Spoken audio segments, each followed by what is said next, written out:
Hyundai launched their new little baby Atos in South Africa late 2019 during November.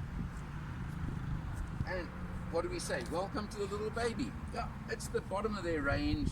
It is their little baby car, and you can see it with little baby wheels even, but you've got nice little wheel trims on here, plastic wheel trims. It certainly looks very nice, 14-inch wheels, so they're not too small for a smaller car. Neat little lines. Interesting, I find, where you've got the body contours over here, and also this slightly curved, unusual line to the rear doors. Certainly gives the bodywork a little bit of expression, shall we call it, a little bit more to the body than just the very basic. You can see you've even got the nice low rear bumper, almost a diffuser effect on a little car like this. It's quite fun, I think, in a way. You open up the rear hatch and you've got a boot of about the 200-litre mark. So it's certainly not very big, but I don't think that is important in that sense. And you've got a spare wheel under a board over here. And believe it or not, it is actually even a full-size spare wheel, which is quite nice as well, isn't it? Such a little wheel, you have to look twice before to realize it is a full-size and not a space saver. Close the rear hatch and you see the name Atos, now spelled again with an S and not a Z, as the previous generation. Hyundai's little baby.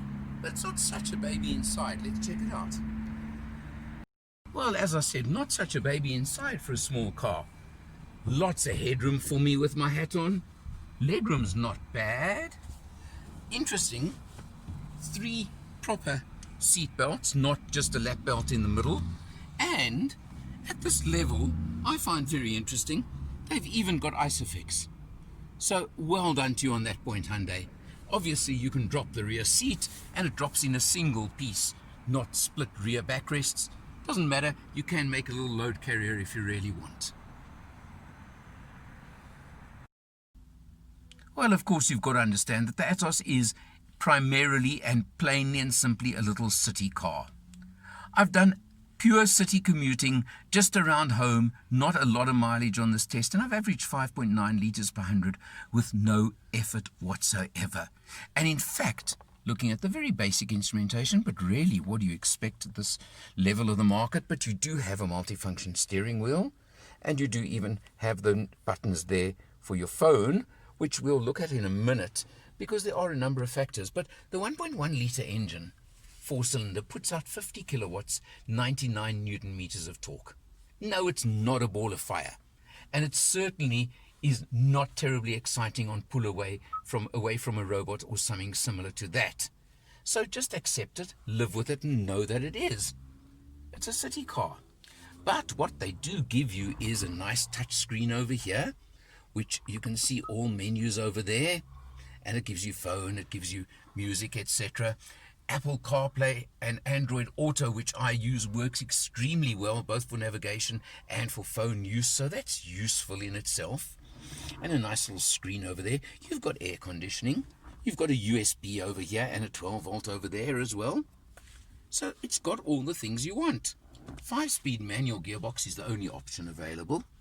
Light as anything, of course, clunk clunk, and it just is a typical light, easy one to drive, as all modern cars are these days. And you've got electric windows, front only, operated from over here, just behind the gear lever. Different, but hey, it works, and that's all that counts. Passengers relegated to the back, they got to wind the windows for themselves. Again, not serious. Central locking, simply you click over there.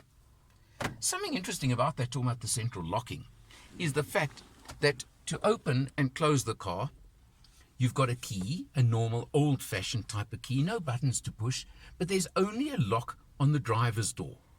So the only way you can unlock the car when you approach it is by putting the key into the driver's door. I'm old-fashioned. I open the door for my wife when we get in the car. I actually can't do it with this car.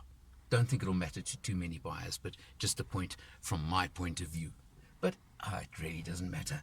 Interestingly, I said it's a bit of a slouch from the robots on pull away, but let me tell you, cruises very pleasantly at 120 on the freeway. And you can see I've been buzzing it along nicely and still getting that 5.9 litres per 100 k's, which I think is the crux of a car like this.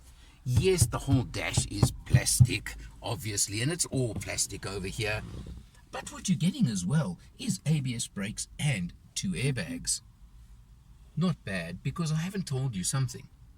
It is Hyundai's baby, but it comes in at a current retail price of $159,900. And that really is a competitive end of the market. It even includes a 1-year, 15,000 kilometer service plan at that price. And don't forget Hyundai's 7-year warranty that is standard on any Hyundai 7-year, 200,000 kilometer warranty. So it's got a lot going for it, and it's certainly competitive at this end, at the baby end of the market. It's aimed straight at a city slicker, city dweller, young first-time buyer, or an older person looking to scale down and buy one of their last cars. That's the market you're looking at for these. The I suffix means it could even be for the young mommy. They've tried to cover as many bases as they can. Overall, really competitive in this market segment, very pleasant to drive, and if you're looking for something in this line, I think you should check this one out. As I always recommend, check the competition, shortlist a few, and then you can make your decisions. But don't leave this one off the list. For Motor Matters, I'm Eleanor, and I'll see you next time.